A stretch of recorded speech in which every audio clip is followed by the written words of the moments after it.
Maybe it's already working. Do we think it's already working? Maybe it is. Ahead of the game this time. Look at me go. Hi, this is Brett, and welcome to Convince Brett to Eat Breakfast. This is a show where I talk to my friends about breakfast and theater. They tell me what meal to make. I make it, I eat it. I decide whether or not my mind has been changed. I'm really excited today because one of my favorite people is on. It's my good friend, Xandra. So we'll see if Xandra is here. Hold on. Xandra, are you here? Xandra. Oh no, she's not here yet.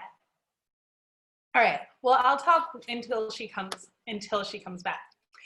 All right, so last week we had on Pax, who is a composer and a performer. Maybe you saw them in Shakespeare in Love at, where was it? At People's Light.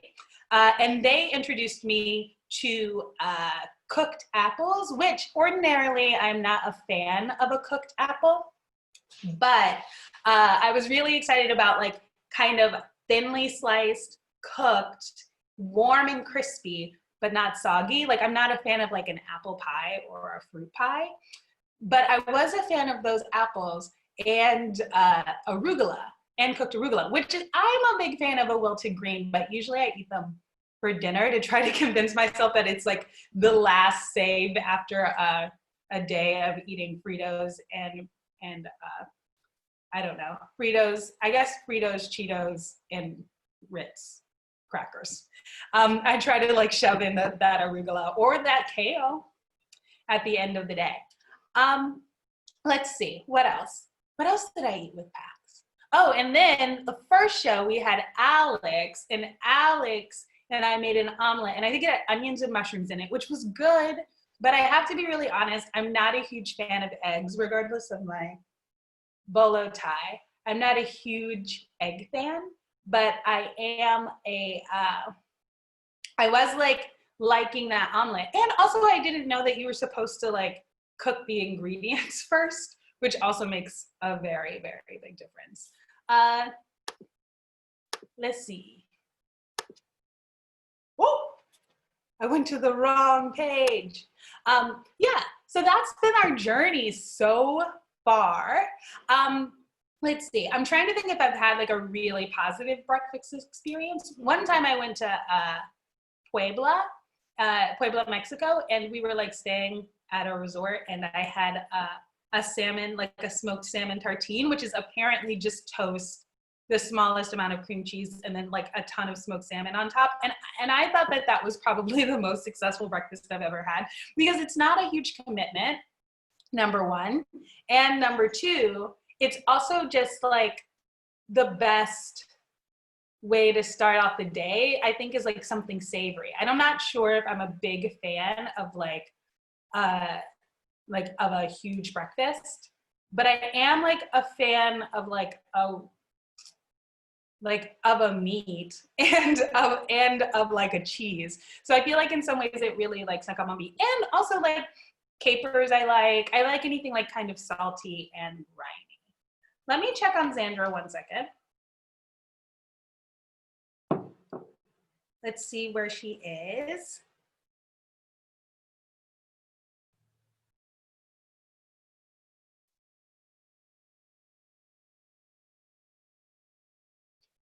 All right, hopefully she'll show up in a few minutes. I'm super curious as to what other people's favorite breakfasts are. Oh, here she is right now.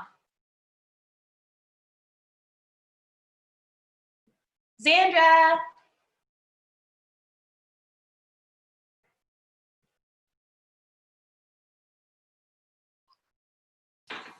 Hi. Welcome. No, Hi. welcome. Welcome to Convince Brett to Eat Breakfast. Thank you.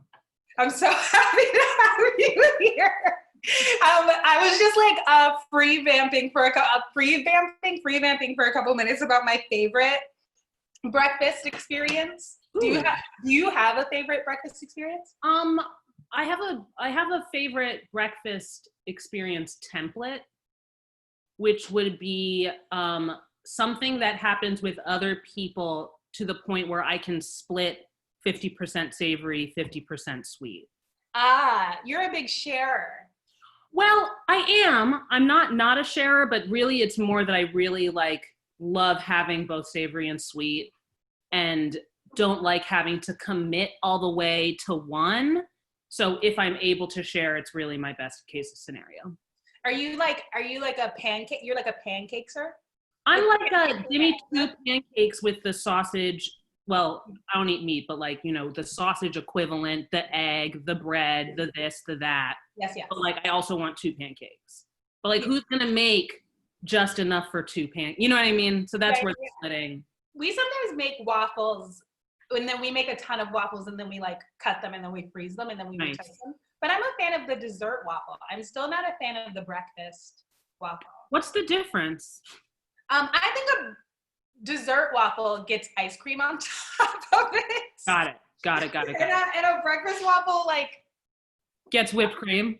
whipped cream. But I mean, like I'm also a big fan of whipped cream, so I'm like I'll pretty much eat if I had to eat a breakfast, maybe it would be all whipped cream. Do you like chicken and waffles? Yes. Yeah. See, to me, chicken and waffles is like a perfect dish. I think that's a perfect dish too, but I wouldn't necessarily think of it as a breakfast dish, and I certainly wouldn't make it. Maybe I wouldn't make it for maybe one day I'd make it for myself. Well, actually, Brett, that brings me to my first talking point, which is that I've been thinking about this a lot, and I think your problem with breakfast is actually not with breakfast. I think it is the timing, the ratio of timing between when you wake up and when you have your first meal, which you're not super into. Oh, You know what I mean? Because like, yeah. to me, like chicken and waffles, that's a very good breakfast at like 11:30, 12. You know what I mean? But it's like if someone tried to get me to eat chicken and waffles at 9 a.m., I'd be like, yes, that's a lot. That's my So that's what I experience. Though I think you might be onto something, but I would say that like the majority of foods to me feel like chicken and waffles from 8 a.m. till like 11:30, 12. Like, have you tried intermittent fasting? I have, and I love intermittent fasting, but I do intermittent fast, except on Thursdays when I have to eat breakfast. What do you do for your art? I sacrifice so much. I usually eat around 12:31, and then I stop, and then I eat dinner around 8 or 9, and then I'm kind of like, in between those hours, I'm like, anything's game. Right. Any combinations of food make sense as long as you stop eating before 9. See, I've tried intermittent fasting, and when I say I tried, I mean I live with someone who's good at trying, and I'm like, I'll try with you. But it's always, I think I've always started too early because it'll be like 11 to 7, and by not, like last night I was like eating crackers at 9:30 because I just knew I wasn't going to fall asleep if I didn't eat something. Yeah. So maybe I need to like shift it later into the day. I mean, but I do think it depends on whether or not you're a breakfast person or a dinner person. And I'm so much a dinner, like dinner is like sacred to me. And I need like a protein, a starch, and a vegetable. And if I don't get that, then I didn't have dinner. It doesn't matter to me. Like if I had, like some people are like, oh, I had popcorn for dinner. Never. I need a I need a full meal. And even if I have popcorn and I'm not hungry, I will still eat a full meal. Yeah, so, no, I think you're so right. It's like what's going to be the body's experience of food right before sleep is a little more important than like how you break the fast. And I also think, Brett, that what this brings up is that the real enemy is not breakfast, it's lunch.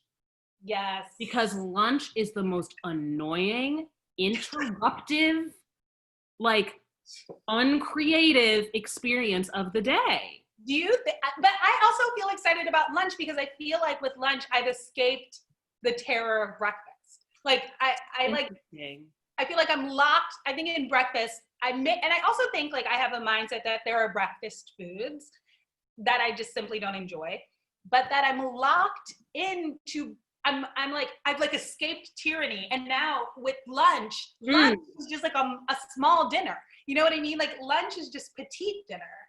And I feel enthusiastic about the freedom that comes from like 12:30 to 9. 9 hours of whatever. And no one I really like that. I want to look at it that way. Yeah, breakfast is the tyranny. I mean, like I do think that there are people who really value waking up and starting their day with like a meal. Like a hug.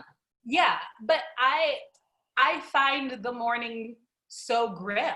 Like I love sleeping so much. And when I wake up, I'm like, oh man, here we go. And like eating consciousness. Yeah. That's what I understand. Existence. Oh, back again. Yowza. Oh man. One more day of this. But yeah, that's how I feel. So when noon rolls around and I haven't eaten, I feel like I've gotten one over on the world. Like I feel like I've done something. Interesting. Yeah. But I'm not a person who understands anyone who could skip dinner. So I understand how people could find it strange that I would skip breakfast. And I also really value the ritual of dinner. I understand why people value breakfast. It's just gross. It's just gross. That's so interesting, because I feel like we are dealing with the same issues and like coming around it like totally differently. Because I actually like do feel that way about dinner, but I really convince myself I don't, because especially if I've had a really big breakfast, I also don't like putting more than one big labor push into a meal a day. Like, let's be honest. And so I think that like, if I've had a really big breakfast, if it's been one of those days where I've been in the kitchen for a while and I'm like, I'm fine. Like, I'll just like snack. I'll just do this. It's like inevitably at like 11:30, I'm like, there's no turning back. I'm not going to fall asleep until I have like a bowl of mac and cheese. And then that's like a whole other, it's chaos scenario. I think the thing is like, I think maybe I'm like I'm a little withholding. Like I'm a person who's like, I've got to wait till the last minute to get the thing I desire. You know what I mean? I learned so much about you. But no, it's true. Like I'm a person who's like, I'm gonna hold out. Like I was like, when I was a kid, I used to take all my chips and like crunch up all of my chips so they were smaller so that they would last longer. Like No way.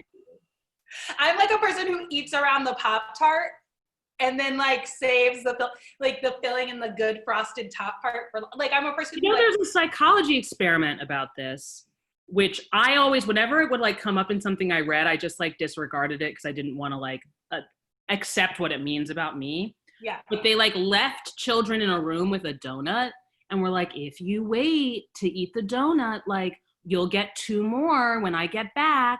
And there were some kids who were like, beep, beep, beep, like waiting, got 3 donuts. And then there were kids who ate the donut and were like, and that's me. And like, every time I've encountered this test, it's been like, this shows issues with impulse control. No. And I'm like, oh my God, that's literally my life. Like, I remember in 10th grade, our history teacher, she wanted to like be creative about how she was teaching us some lesson.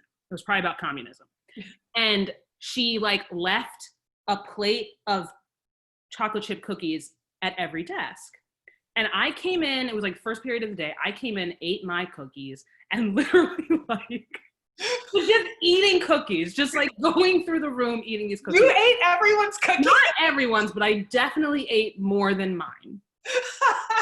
She like came in and just, I felt so guilty. Like the speech this woman gave, like I felt like a robber baron who had like single-handedly created the Gilded Age by eating other people's chocolate chip cookies. And it really like stayed with me. But that's who I am naturally. Like that's my initial impulse. I mean, I often like to say that people often like, okay, I often say that I have like a very like raccoon scavenger mentality. Like I'm a hoarder of resources. Nice. And also, I was like, and also manipulative, but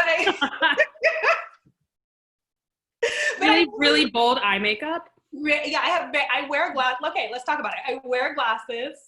Oh my God, but raccoons are so cute. They are so cute and they're so smart. And I understand that they hang out with trash, but so do I. I mean, in this day and age, that's like totally a plus on the resume. They're my people, but I've always related to that idea though, that I also come from a big family, so maybe that's the energy I'm bringing to it. But like, I've learned a lot about that. Yeah. I'm like, oh, I also eat really fast, and I eat really fast because I grew up in a family where like if you wanted seconds, you had to eat it. You had to like eat your first really fast. Yeah, my partner had brothers growing up and is the same, eats super fast. Yeah. I only had one sister, and like our dinner time was like, how was school today, girls?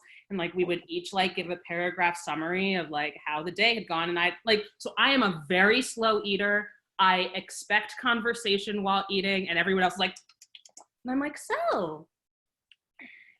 This is amazing. I have. I don't like lunch because I don't have time for that in the middle of the day. Yeah.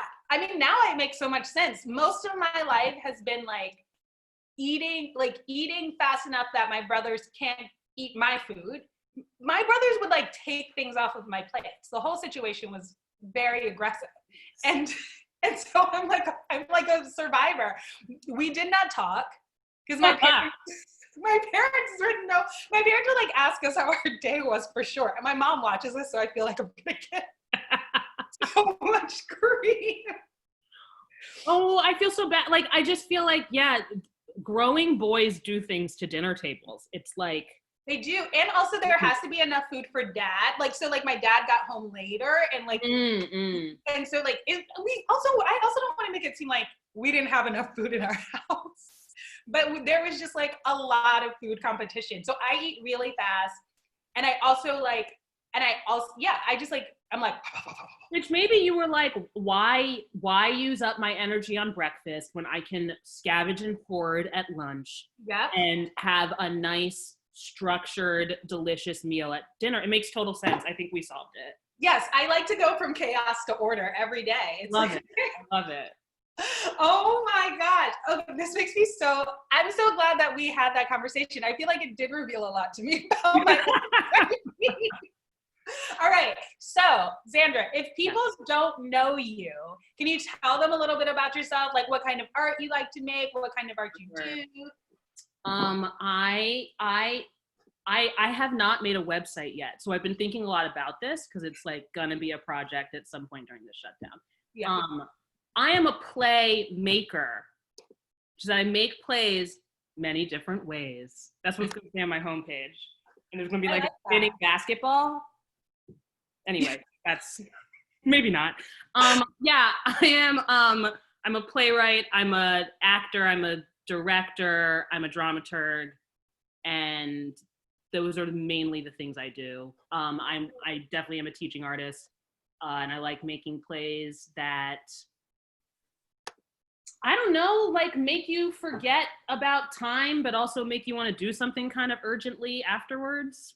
Is maybe the thing. Ooh, I like that. That sounds really beautiful. Yeah, those plays where like you just forget how long it's going on. You're like in it, and then when it's done, you're like, oh wow, okay, there's some things I want to like think about differently. So yeah, those kind of plays, which is a little ambitious, but we can always try.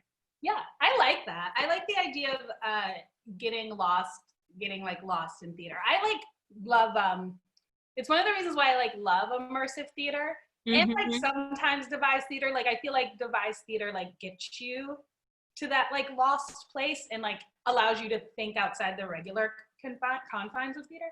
But I went to go see the Grand Paradise Hotel, which is like, maybe it's called the Grand Paradise Hotel. I can't remember, but the Grand Pleasure Hotel. I don't know. Not important. But it was like made by the same people who did Sleep No More, and it was about like a 1970s pleasure resort.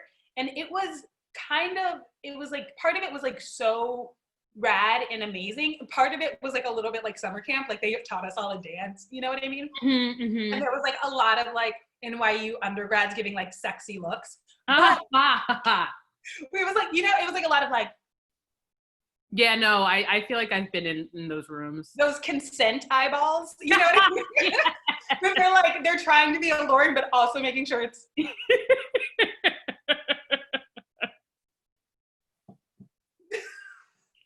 The confectionist. But it was like so amazing. It was just like so, the world was so huge and you could literally go anywhere or do anything at any time. And you could open all the drawers and there were all these things that like could make sense to you if you had seen part of one story or didn't. And I did. I like felt like maybe we were there for like 90 minutes, but it felt like we were there for like 3 or 4 hours. That's really cool. Yeah. It was really incredible. Yeah, I just like kind of love getting lost in those worlds, or just getting lost in storytelling, or storytelling being able to like take us somewhere Totally. brand new. It's so rad. All right, so back to the subject at hand. You're clearly pro breakfast. Very much so. Yes. Have you always been pro breakfast? I was an eater as a child. I'm pretty sure I was pro breakfast and lunch. Breakfast and dinner. I didn't like eating at school. Yeah. There's like a whole story about that like I'm not going to tell several people at the same time. So, but yeah, I didn't like eating at school. But yeah, I've always loved, let me think of like early breakfast memories. One thing is that breakfast tends to be the meal that my dad cooks. Not a big cook, but he's like kind of cornered the market on breakfast. So I think it always like felt a little special. Yeah. And I don't know, there's just, I'm not really a start your day on an empty stomach kind of person. Like I definitely consider myself a morning person, but I think I am also my most introverted in the morning. So like, I like being awake. I'm usually awake by like 8 a.m., but I don't want to deal with other people until much later. And I think breakfast is a part of like putting my armor on and being like, I will not be hungry when the world tries me. That's really beautiful. I think I'm like a coffee person, and then like fight me. Well, it's a little bit fight or flight, isn't it? Like with the whole like, will I vacate my bowels and run away? Which to me is what coffee is. Or will I have a massive breakfast? And fight! Fight for what I believe in. Okay, so this is what we're gonna do. Okay. I'm gonna give you a list of what I think are assorted breakfast foods in my house. Got it. You're gonna tell me what to make. Okay. I'm so excited. And then I'm gonna make it to the best of my ability. Okay. So this is what I have.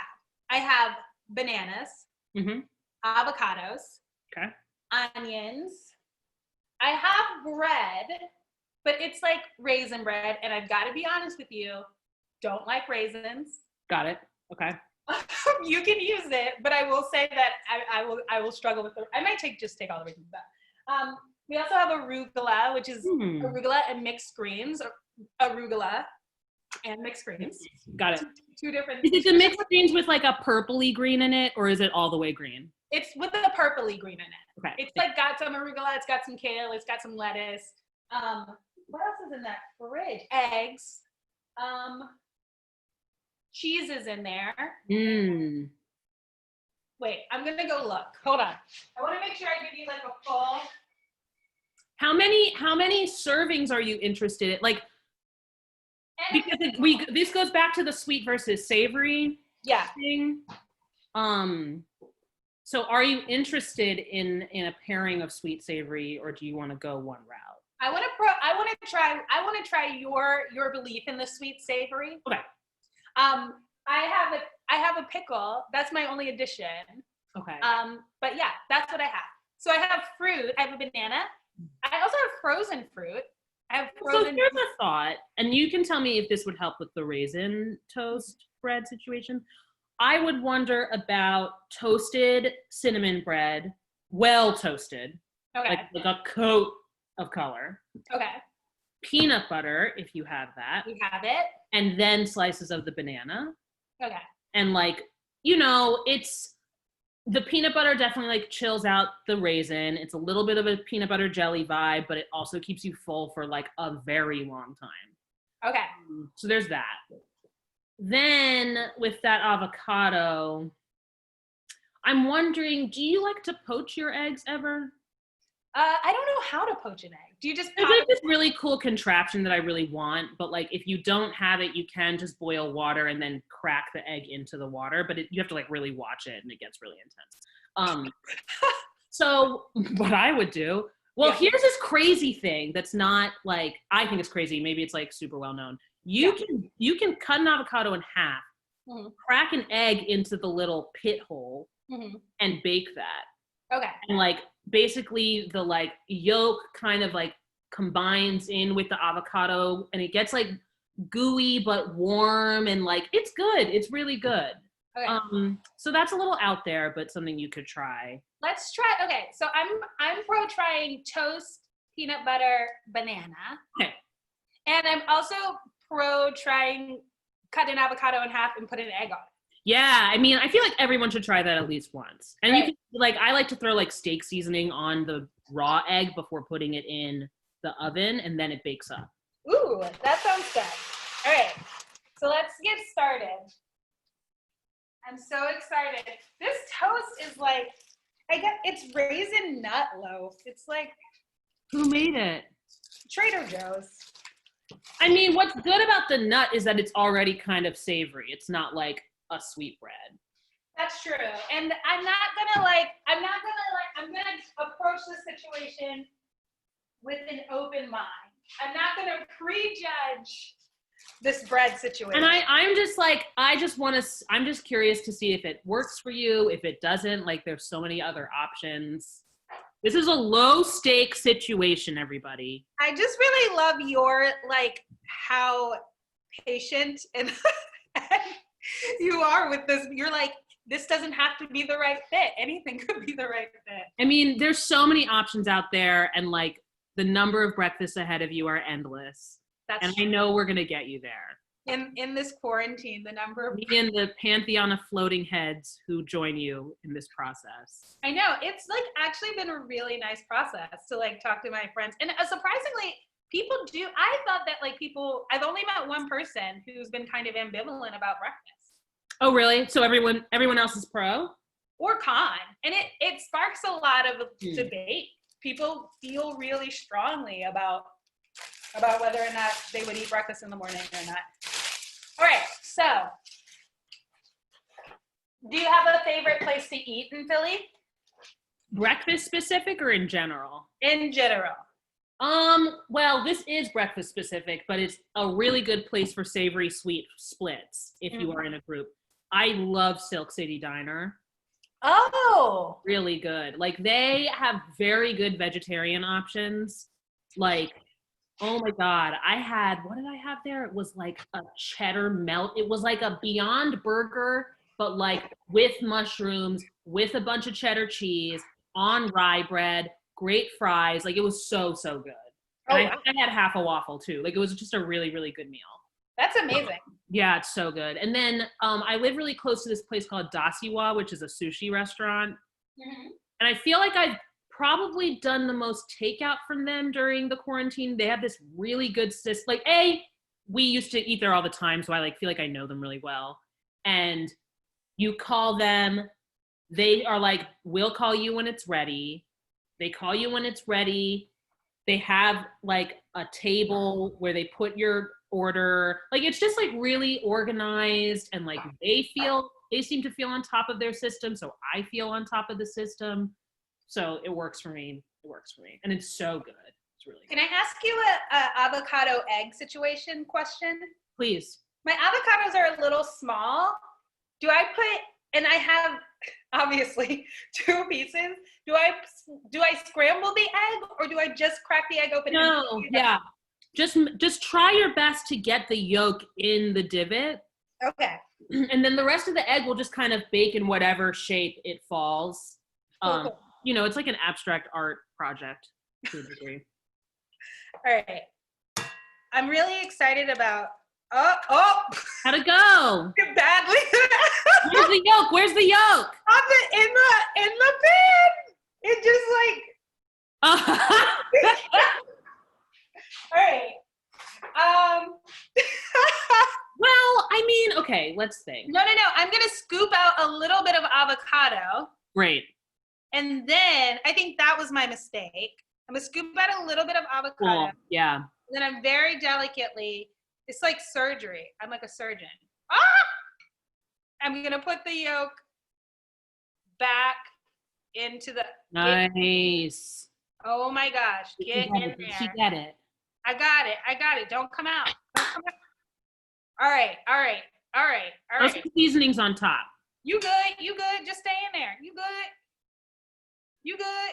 Well, I want to see it. I'm like not even in the screen anymore. I feel like every time I see your bolo tie, I think I'm seeing the food. It's like really good. Maybe that's helping people. confusing. It was very dramatic. I just want to say. Yay! But I got the yolk into the egg. I got the yolk into the avocado. Oh my God, I'm so excited for you. I don't have like a steak seasoning, but I do have this dukkha, maybe? Yeah. Ooh, that will be really good. Okay. I thought that's like kind of the closest experience we had to. I will say I'm starting to run out of like good spice blends. Where'd you get that? This is also from Trader Joe's.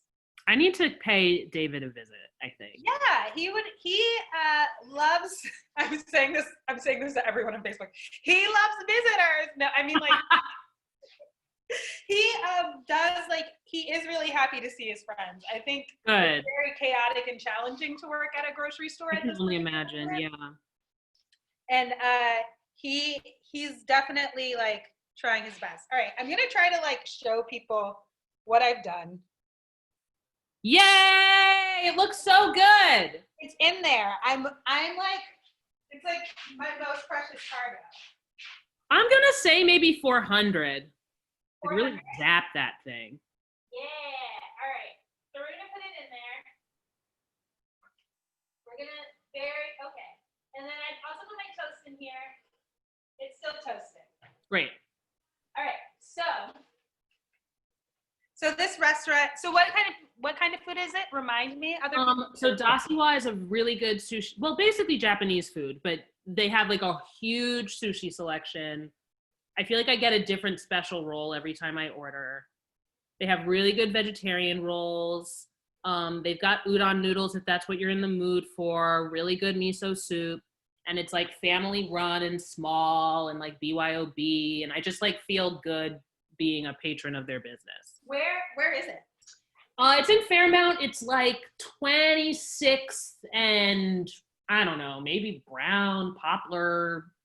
Ooh. It's like right, if you're coming from the Whole Foods that's on Pennsylvania Avenue, it's like you turn right on 26 and it's like right at the top of that little corner hill. Oh, nice. Oh, I know that place. Yeah, it's great. I've never been there, but it does look, I don't know, there's something about it that looks really great. It's like super neighborhoody too. Like they take people's Amazon packages and stuff. Oh my gosh. And I'm pretty sure that two of the people who work there are siblings. Like it's the kind of place where like I have a lot of questions that I want to become enough of a regular to be allowed to ask. Yeah. So that's an aspiration that I continue to work on. Are there places in Philly that you like to go see shows? I mean, gosh. Well, yeah, I feel like I try and think about Philadelphia theater. This is going to sound bizarre, but I try and think of it as like a multinational company that like lives all in the same building and that we all are actually coworkers. We just don't see each other unless we're at the cafeteria on the same day. Because like the way that the ecosystem like goes in and out, you know what I mean? It's like, I feel like beyond specific institutions, there are definitely artists I follow and like whose work I feel super invested in. There are kinds of shows that excite me. I feel like anytime there's an all black cast, I'm probably going to want to see it. Either because it's going to be super good or because I'm going to like want to have the language to like support the people who had to go through the experience if it's not as good. Yeah. And yeah, it's hard to like be more specific than that. I think that this season, before everything went the way it went, I was trying really hard to like really like, this is going to sound strange, but like really listen to my heart about like what I wanted to see. Like the thing where I'm like, I want to see that. Like whatever the reason, do you know what I mean? Like, and some of that is I want to see that because I think I'm going to have a problem with it. and I want to be able to explain to myself why, I still really want to see it. You know what I mean? So that's what I could say about it. Sometimes I'm like that too. I not necessarily always in Philadelphia. Me and my family went to go see Spider-Man Turn Off the Dark. That's a movie or a musical? A musical. It was like this Julie Taymor musical. I remember hearing about it and like it was a disaster, and like yeah. everyone kept like getting sent to the hospital. And, and like, so I think that's actually like a genetic. I think like the desire to see things because you love them, and also the deep desire to see things because you'll hate them, are like that is inherited. I think because my family it's to the point where I'm like, I feel like I need to start like a reviewing podcast specifically for the things I passionately hate. Yeah, like because it keeps me going. The momentum is there. My hate for things really is it's my hate and my fear of death that really keep me motivated to keep going. What's something we've seen together? Together that we've like seen. I feel like we were both at the same. I think we were both at opening of Gem of the Ocean. I thought Gem of the Ocean was one of the best things that I've seen. Me too. And I remember talking to you after us. We both like, that was so good. That was so good. That was so good. I was like, wow. I just like thought that show was so outstanding. And I had seen I had seen Fences before, which is great. But I had not seen any of the Mystic August. Yeah. But that was totally a show where I completely lost track of time. Yeah. I had no sense of time at all. Also, when they do that thing where the stage transforms, oh yeah, going on that journey. I told the space total journey, and like also just that story now in reflection is so much about the power of a community to heal each other. Amen. Yeah, it feels so relevant to this particular moment and how I completely agree. And how much of it had to happen in the confines of a home, like a private domestic space, which is all we have. And the power of home and the power of home ownership. And I've been thinking about that a lot because I've been thinking about buying a house, and the power of having a space that's yours, that Absolutely. You can pass down, that is yours. It's just powerful. I loved that play. Me too. And I actually, it reminds me of another thing that is like what I like about theater. I love magic in theater. Like, and I don't mean theater magic that makes the thing work. I mean the people on the characters in the story are like, oh, this is some magic and I have to process this. You know, like that, I'm into that. And I feel like that was very real in that play, where it was like seeing people encounter the unexplainable at like different points in their life and having to like humble themselves to it, which is super, and again, it's like, it makes you do it. You know what I mean? So yeah, that was really my jam without it. I do think that that's one of the shows that I saw, what I like, and then I like saw the world in it. Yes, and it really made me like, and a lot about what you're saying about like what we think about in our own home spaces and like the importance of the domestic sphere in terms of like changing the world. Also just like, and this is something that has been coming up a lot for me in quarantine, is this idea of like, what's your timeline? And like, when are you gonna act like basically, I think the characters in that, like when I look at Aunt Esther and Black Mary and like how much they wanted the same things, but Black Mary basically wasn't as patient in a lot of ways. And I really, really struggle with patience. Like it is truly one of my cosmic challenges. Yeah. And this quarantine has like really made me reflect on like how when we take time in very bite-sized chunks, like what we decide is a success and what we decide is a failure, versus like, this is an incremental experience in a very long range, like ask. And like every time we decide something has gone poorly, if we think of that as the exclusive timeline, we're never going to get anywhere. And like, this has come up a lot, like in some trauma-informed workshops I've done and stuff like that, just like thinking about, like, you can't make your timeline too short. Otherwise you're going to burn out quick. Oh yeah, check the concoction. I didn't check the avocado, but I did check. Oh, what's happening? How will I know that the avocado's done? I would take it out when the egg part is white. And like obviously you can, if you like a hard yolk, you can keep it in a little longer. The egg part is white, but all over the pan. But I think that's fine. Yeah, I wonder. I mean, would you like to talk about yolk consistency? Does that feel like an appropriate? I'm pro runny yolk. Me too. I'm a pro runny yolk person. Let's get a plate. Yay! It's funny that the avocado is done before the. It's funny to me that the avocado is done before the toast. Toasting in an oven so tricky. Right? Toast in general, I feel like toasting bread is a really underrated skill. I'm not good at it at all. I think also it has to do with patience. It does have to do with patience. We buy these sourdough rounds from Aldi, and they're too big for the toaster. So like a slice, you have to basically, I used to break it in half and toast it that way. And my partner, who's really good at toasting bread, puts one slice in and then switches it. But I feel like you have to have a very good sense of you have to change the number on the toaster if you're going to do it that way. Because if you double toast at the same number, it's not toast anymore. You think? It's like a burn victim, you know? All right. It's kind of ugly, but I don't think that matters because that looks great. Does it? Yeah. Okay. Dig in. All right. I'm excited. Yeah, I feel like I have a question for you because the first show that I saw in Philly that really blew my mind was an Octoroon. And I didn't live here yet. Oh, you didn't? I saw it. I tell everybody this story. I saw an Octoroon and then sent Quinn Bardell an email that was like, when can I make good art? I will say I read an Octoroon and I'm obsessed. I'm obsessed with Brandon Jacobs Jenkins. Yeah. I think he's a genius. He also was a script consultant on The Watchmen, which does not surprise me in the least. If you've seen that show, I am not. I'm very sensitive to Black trauma on film. Brett, so am I. Go for it. Go for it. Trust me. The first couple episodes, I was like, what is going on? I have a problem with violence on TV. I think it's because I'm a super narrative empath. And so whenever there's violence, I'm I can feel it on my body.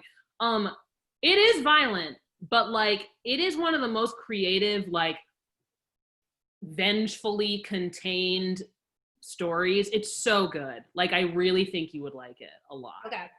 So you totally check it out. I might try, but yeah, I am. Okay, so this is really good. You like it? Yeah, I didn't know what to expect. I didn't know what to expect of a warm avocado.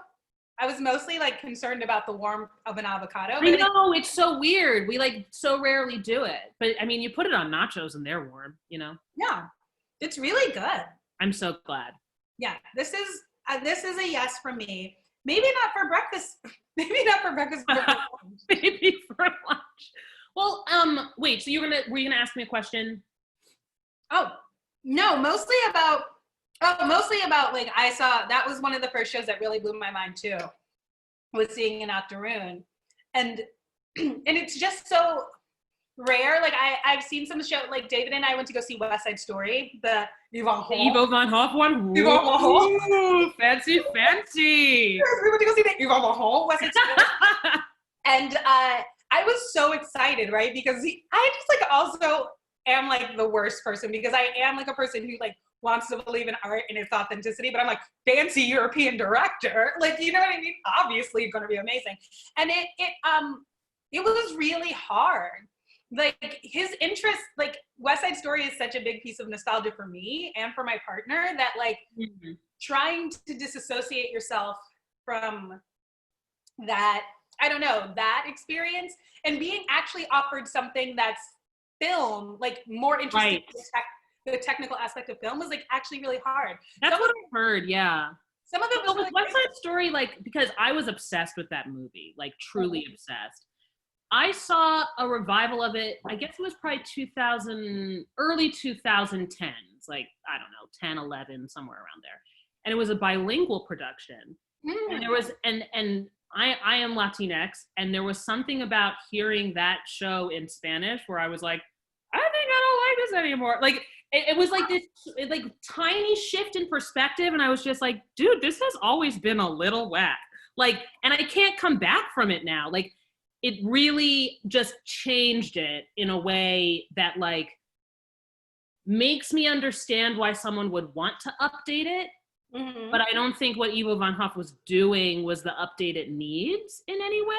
Like, it was really weird. It also was like, and I don't mean this to like, I don't know, sound pejorative or anything, but it also was like at one point they showed, maybe I'm wrong, like maybe I totally didn't understand the imagery, but when they were singing America, they kept showing images of the border between Mexico and America. And I was like, Puerto Rico and Mexico are not the same place. Well, right. And I feel like there's this thing of, and this is a huge pet peeve for me in theater in general, where like this very kind of like cut and paste social commentary. Yeah. Where you're like, actually, because this like isn't nuanced, you're saying like literally the opposite of what you think you're saying. Like, yeah. I just believe in they also like for Dear Officer Krupke, there was like a lot of like Black Lives Matters, like messaging and like hands up and like pretending to record on cell phones. And I was like, okay. And then when I did feel like moved by it, because I did, because like there's like these young men are like singing these songs, and then you're watching them kind of be like dragged and like harassed by the police. Okay. Film. So, but every time I did feel moved by those images, I felt like a little bit manipulated and mad. Which is like not, I don't know, which is like, yeah, it's just like, I don't want to be like, where do politics live in theater, but like, do politics get to live on Broadway?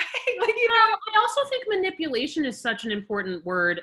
I have an issue with musical theater, which is that I either feel manipulated or I feel completely converted and I obsess over it. Me too. And I think it's because of like what music does to you emotionally and like all of that. But like, so manipulation to me is like in musical theater a lot. Yeah. And so it's a hard thing. It's hard to do both, I guess, because it's like, if I'm already going to feel manipulated and you're going to make it political, like that's definitely going to turn me off. But like, I'm trying to think of a good example of a balance with that. And I do think that balance definitely exists. It's like rare. Yeah. Where it's like, and I don't know, maybe like an Octoroon is a really good example, because it's like, he basically tells you he will manipulate you, and he tells you how, and then he does it, and you feel it, and you're like, that was successful. You know what I mean? Yeah. It's just a little more like, which is what's nice about things being meta, that there's like a little more space for consent with that kind of thing. Yeah. I think it's like the consent. It's like, what part of my actual real life are we, I do believe that theater is supposed to reflect humanity, like for sure. But also it's supposed to be, I don't know. I like oscillate between being like, it's supposed to be important and it's supposed to rile us up and fill us with feeling. And in fact, that's the theater that I'm the most excited by. Right. But when it doesn't do that, I get mad at them. Yes. Trying for the attempt. Yes. I totally agree. I don't know if that's fair. Like, I actually like don't know if that's a fair thing to ask of art, is to always be successful. I mean, I hope no one. I don't remember where I was reading this. Oh gosh. Okay, I'm about to plagiarize because I totally cannot remember where I heard this. But somebody, probably on a video somewhere, on the internet somewhere, was talking about how, oh man, this is going to be really annoying that I can't remember. But anyway, they were talking about how the measurement for science and art it's really interesting that it's so similar, because both are so dependent on independent foundations for funding. And that in science, I think Amy Smith said this to me. Amy Smith, who has been really helpful with me figuring out what pandemic unemployment is. I think that is who said this to me, possibly on the phone. I have no memory because I have no time. So, but she was talking about how like in science, if you have too many successful experiments in a row, the foundations like don't want to give you money because no, it might have been Deb Block. I don't know. Someone said this. They don't want to give you money because it looks like you're not challenging the data enough if you continue to have successful experiments. Whereas in the arts, if you have a show that doesn't do well, you don't get any more money. Yeah. And it's like, in terms of what it means to innovate and experiment, like the standard in science is like, if there's no evidence of innovation or experimentation, we literally don't want anything to do with you. And in the arts, if a byproduct of experimentation is failure, we don't want to have anything to do with you, which is just like ridiculous. Yeah. And so I hear you, but I also think my issue is that usually when it annoys me is when it doesn't feel like, I feel like I have so many people in my life who are really funny and silly and make mistakes and like say dumb things and do these and make genius choices about like how to be a political actor in our world.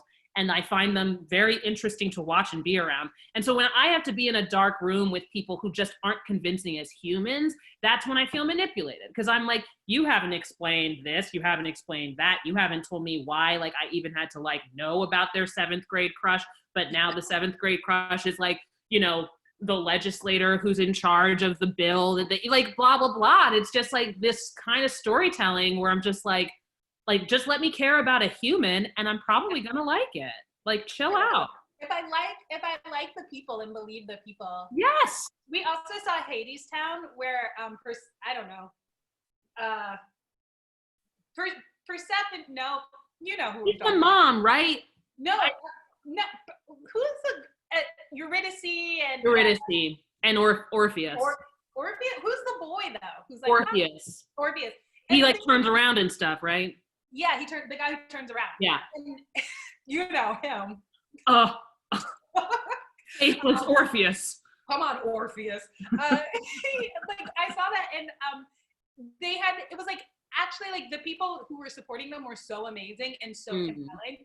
But they were really good at singing, but they didn't actually seem to be interested or attracted to each other at all. Oh no, that's the worst. Really, like, awkward to watch. Like I felt that way. I saw Orlando Bloom in Condola Rashad. Oh yeah.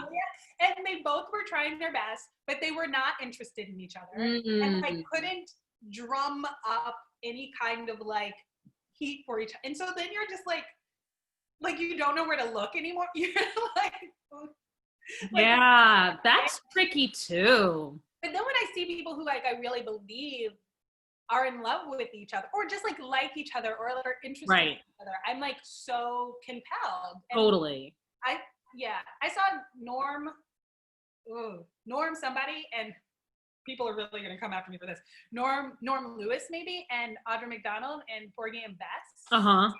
And they were so amazing that I cried at the end of the first act because I knew something bad was gonna happen. Right. But like they just seem to have genuine affection for each other. Like genuine affection. Right. So I have to tell you, I do also like. Good. Oh, and this is so quick and like I feel like when I have a lot going on, this is such a good breakfast. This is a really good breakfast. I would eat this. I mean, it makes me feel like I don't have to do too much. Right. And I don't have to actually work too hard. And I won't be, maybe I am crabby and hungry. I mean, the thing is, that's the kind of breakfast, I rarely finish that when I make it. Because it's like, oh, it's just some toast. But like peanut butter is super heavy. Bananas like fill you up pretty well. So like it's and it's cheap. You almost always have those ingredients. It's really good. It's really good. All right, so we've been doing this for like an hour. Brett, I think we're naturals. We are. Oh my gosh. Also, only because you asked everyone else and I really wanted to be able to say this. Yeah. I'm pretty sure we met in a bathroom line at the Barrymores. What?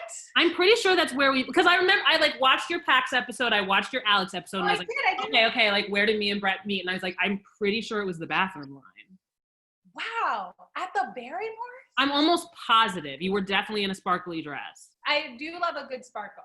It was a really nice sparkly dress. Oh my gosh, I just felt like I've always known. I know, that's why I had to think about it because I was like, dude, was it at an audition? Was it at a party? Was it at I could not figure it out. And then I would think it was definitely the bathroom line, because we were like, I was like, I really enjoyed Unformed Consent. And you were like, I really enjoyed Peaceable Kingdom. And like, oh my God, that's we were just like standing in line like this, like. Yeah, because I was super, because I really loved Peaceable Kingdom and was super like. And you were the dancing, singing baby. And I was like, I really want to be friends with that person. And I don't really know how to like do this, but we're definitely in line together and this feels like my chance. I definitely think I saw you in that Peaceable Kingdom and was like, oh, that's me in every relationship. I know, that's why that was so easy. I remember doing this and being like, why do I feel more myself as a dead white man than like anything I've ever done? So what are we? And it's just some person who's like, we're keeping it casual. And I'm like, we're casual, but what are we? I related to that so hard. Like, oh my God.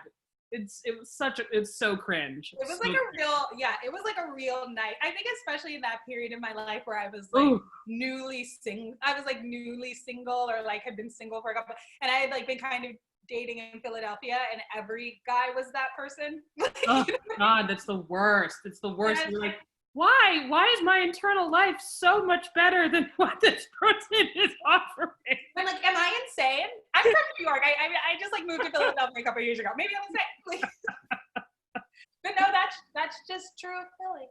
So yeah, no, bathroom line. And I feel like we've done a really good job of building off of that. I do too. Yeah. I really started from the bathroom line. Look at I know, right? Yeah, it's pretty cool. Yeah, that makes me really happy that you knew that. I had no idea. It took me some time. I think it's because I like heard the question so many times and was still like, it wasn't that. So yeah, it took me a lot of work. It was work. I prepared. No, I don't want to like spoil it. You prepared? Did you do notes? Did you take notes? Okay, everyone at home. Brett does have something she sends to the people that behind the scenes, and I printed it. I was gonna like put notes on it, but then I started making my breakfast and was like, this is also preparation. You did a really good job. If I were to give you a grade, I would give you an A+. Oh, Brett, I haven't gotten a grade in so long. Does it feel good? I feel so seen.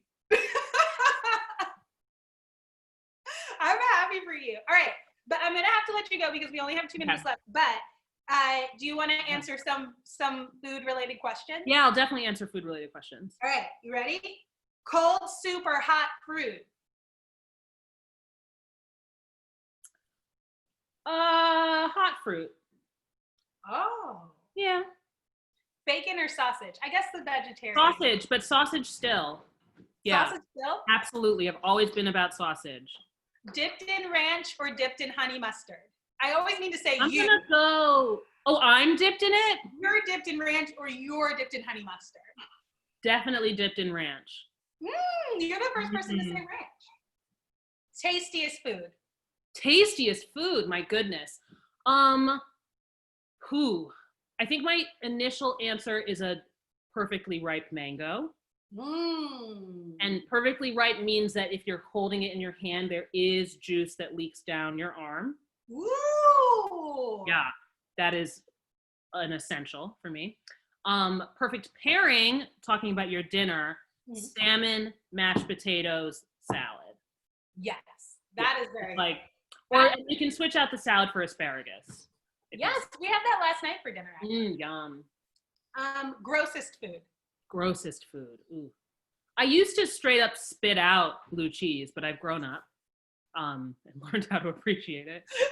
Other than that, I'm not very picky. I would say, is there anything else I don't like to eat? I don't like to eat meat. Like, I used to be a vegan, I used to be a vegetarian, now I eat fish, but like, I'm just done with meat. Like, even when I see it raw, I like feel bad for the person connected to it. And I don't apologize. I feel bad for them. I have sympathy that's going into your body. Who would you want to eat a meal with right now? Oh, well, I'm very lucky to continue to eat meals with my partner and like will continue to want to. So that's a blessing. It'd be nice to have a meal with you. It would be nice. We should go to that restaurant. We should go to that sushi restaurant. We should totally go. And I will say probably my parents, because I think they're getting bored. Yeah. You know, I'm getting a lot of calls where not a whole lot of new information's being shared. So I feel like they're ready to have me over for dinner. Yeah, But yeah, that's my list. that's so sweet. Would you rather eat a snake or a cricket? Ooh, I did eat a locust once, so I have attempted the cricket variety, and it was crunchy and like protein rich, so I'd do it again. What food haven't you tried that you would like to?